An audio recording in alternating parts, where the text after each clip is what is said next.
बिस्मिल्लाहिर्रहमानिर्रहीम। अस्सलाम वालेकुम क्लास 6। जैसे कि आप जानते हैं कि हमने चैप्टर 4 उठाया है शॉर्ट स्टोरीज़ में से। हमारे चैप्टर का नाम है ग्रैनीज़ फैबुलस किचन। हमने आधा पढ़ा था, आज हम उसके आगे इसको पढ़ेंगे। When there was fruit to be picked, Mohan did the picking. The mangoes and lychees came into season during summer when I was away at boarding school, so I could not help with the fruit gathering. The papayas were in season during winter, but you don't climb on the papaya trees. They are too slender and wobbly. You knock the papayas down with a long pole and catch them before they hit the earth.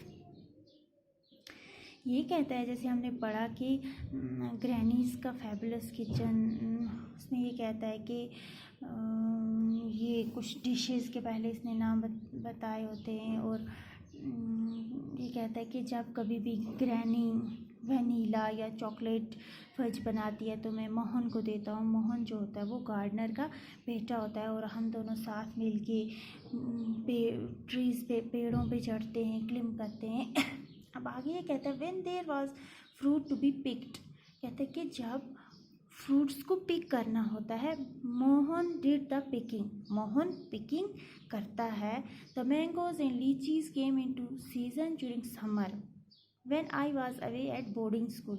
ये कहता है कि जब picking करना होता है fruits को तो मोहन करता है, उतारता है, क्योंकि मैंगोज़ और लीचीज़ सीज़न में, जिस सीज़न में वो फ्रूट्स होते हैं उस टाइम समर के सीज़न में होते हैं। गर्मियों में उस टाइम में घर से दूर होता हूँ, बोर्डिंग स्कूल में होता हूँ। So I could not help with the fruit gathering, और मैं उसकी मदद नहीं कर सकता हूँ फ्रूट्स को इकट्ठे करने के लिए। The papayas were in season during winter, ये कहता है कि पपायाज जो होते हैं, पपीता जो होता है वो विंटर सीज़न में होता है, लेकिन but you don't climb on the papaya trees, लेकिन तुम पपाया ट्रीज़ पे नहीं चढ़ सकते, वो बहुत ज़्यादा स्लेंडर होता है। You knock the papayas down with a long pole, कहता है कि आप किसी लंबे पोल से पपाया को नीचे नॉक कर सकते हो और उसे वहाँ पे पकड़ सकते हो। Mohan also helped granny with the pickling, she was justly famous for her pickles. Mohan जो होता है वो ग्रैनी की मदद करता है पिकलिंग में भी, जो वो अच्छी वॉज जस्टली फेमस, वो अपने जो अचार जो उसके हाथ का होता है उसके लिए वो मशहूर होती है, तो मोहन उसकी मदद करता है। Green mangoes pickled in oil were always popular, कहता है कि जो ग्रीन मैंगोज सब्ज़ आम जो होते हैं वो पिकल्ड ऑयल में पिकल्ड करके वो हमेशा से मशहूर थे। So was her hard time pickle and she was equally good at pickling turnips, carrots, cauliflowers, chillies and other fruits and vegetables, कहता है कि वो बराबर ही मतलब अच्छी बनाती है बाकी सब पिकल्स भी, जैसे टर्निप का पिकल, कैरेट्स, गाजर का, कॉलीफ्लावर्स का, चिलीज़ का और बाकी सारे फ्रूट्स और वेजिटेबल्स का भी।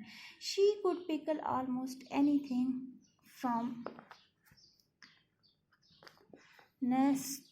नेस्ट्रीडियम सीड टू जैक फ्रूट, कहते हैं कि वो लगभग हर एक चीज़, किसी भी चीज़ का पिकल बना लेती है। Uncle Ken didn't care for pickles, so I was always urging granny to make more of them, कहता है कि अंकल किन जो होता है वो पिकल्स की इतनी केयर नहीं करता है, सो इसलिए मैं हमेशा नानी से कहता हूँ कि वो ज़्यादा ज़्यादा ये बनाए। My own preference was sweet chutneys and sauces, but I ate pickle too, even the very hot ones.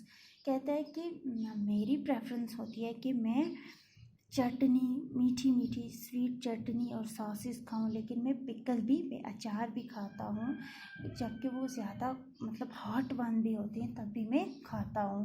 One winter, एक विंटर को क्या हुआ, सर्दियों के मौसम में, when granny's funds were low, Mohan and I went from house to house selling pickles for her, कहता है कि एक सीज़न में क्या हुआ, जब ग्रैनी का फंड बहुत कम हो गया था, मैं और मोहन डोर टू डोर, घर घर जाके पिकल को, उसके अचार को बेचते थे।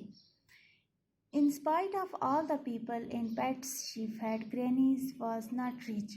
कहते हैं कि बेशक कि सारे लोग जिनको वो फीड करती थी वो पिकल, वो क्या सबों को वो जो उसके पेट्स थे वो उनको फीड करती थी, लेकिन तब भी ग्रैनी अमीर नहीं थी। The house had come to her from grandfather, but there was not much money in the bank. कहते हैं कि जो मकान उसे मिला था उसकी ग्रैंडफादर से मिला था, ग्रैंडफादर का था, और उसके पास बैंक में भी कोई ज़्यादा पैसे नहीं थे। The mango crop brought in a fair amount every year, and there was a small pension from the railways. Grandfather had been one of the pioneers who had helped bring the railway line to Debra at the turn of the century. थे। और mango crop जो हर साल उससे मतलब ये fair उसका fair मिलता था, और छोटी सी पेंशन मिलती थी रेलवेज़ में जो ग्रैंडफादर थे उनकी, but there was no other income, और कोई भी इनकम नहीं थी। And now I come to think of it, all those wonderful meals consisted of only one course followed by a sweet dish. It was Granny's cooking that turned a modest meal into a feast. कहता है कि अब मैं ये सोचता हूँ कि जो सारी ये वंडरफुल मील्स बनाती हैं ये एक कोर्स बन गया, followed by sweet dish. It was grannies cooking, ये ग्रैनी की कुकिंग थी जो मॉडेस्ट मील से एक फीस्ट बन गई। चलिए यहाँ तक आज पढ़ेंगे।